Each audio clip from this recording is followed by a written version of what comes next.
Pembacaan Alkitab dalam Kitab Keluaran pasal 4.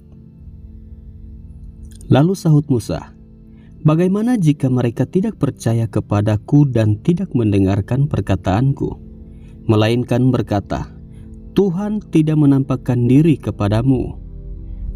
Tuhan berfirman kepadanya, "Apakah yang di tanganmu itu?" Jawab Musa, "Tongkat." Firman Tuhan, "Lemparkanlah itu ke tanah." Dan ketika dilemparkannya ke tanah, maka tongkat itu menjadi ular, sehingga Musa lari meninggalkannya. Tetapi firman Tuhan kepada Musa, "Ulurkanlah tanganmu dan peganglah ekornya."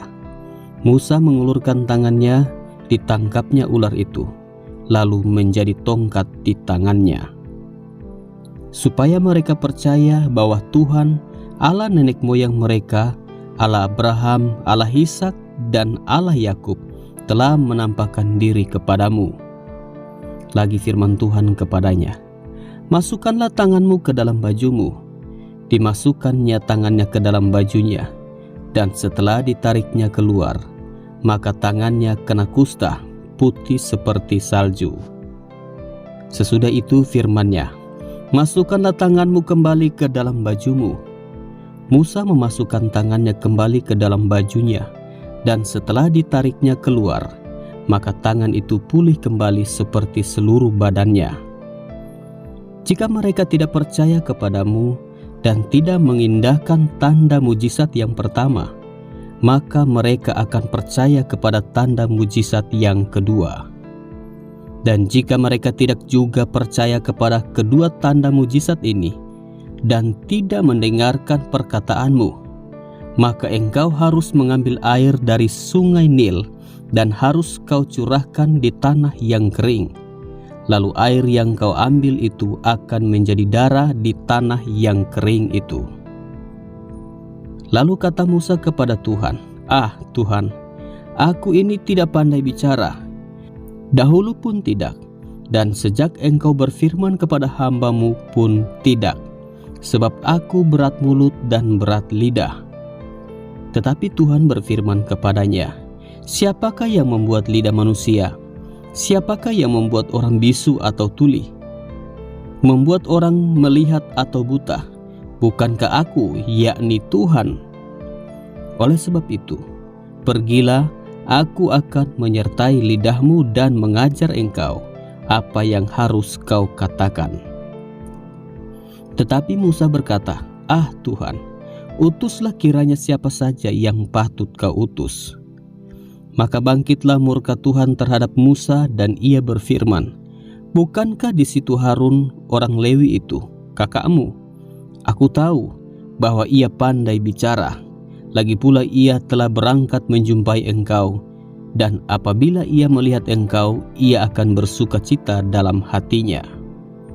Maka engkau harus berbicara kepadanya dan menaruh perkataan itu ke dalam mulutnya. Aku akan menyertai lidahmu dan lidahnya, dan mengajarkan kepada kamu apa yang harus kamu lakukan.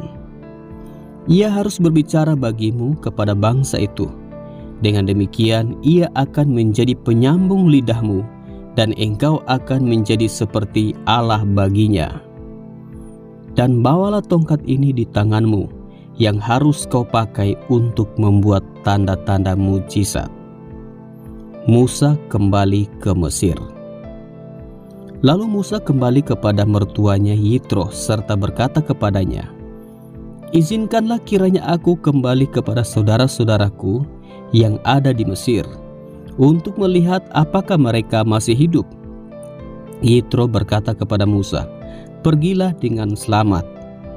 Adapun Tuhan sudah berfirman kepada Musa di Midian, 'Kembalilah ke Mesir, sebab semua orang yang ingin mencabut nyawamu telah mati.'"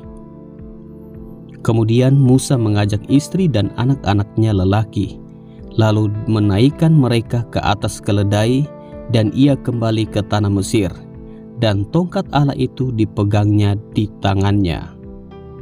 Firman Tuhan kepada Musa, "Pada waktu engkau hendak kembali ini ke Mesir, ingatlah, supaya segala mujizat yang telah aku serahkan ke dalam tanganmu engkau perbuat di depan Firaun, tetapi aku akan mengeraskan hatinya sehingga ia tidak membiarkan bangsa itu pergi. Maka engkau harus berkata kepada Firaun, beginilah firman Tuhan, Israel ialah anakku, anakku yang sulung. Sebab itu aku berfirman kepadamu, biarlah anakku itu pergi, supaya ia beribadah kepadaku.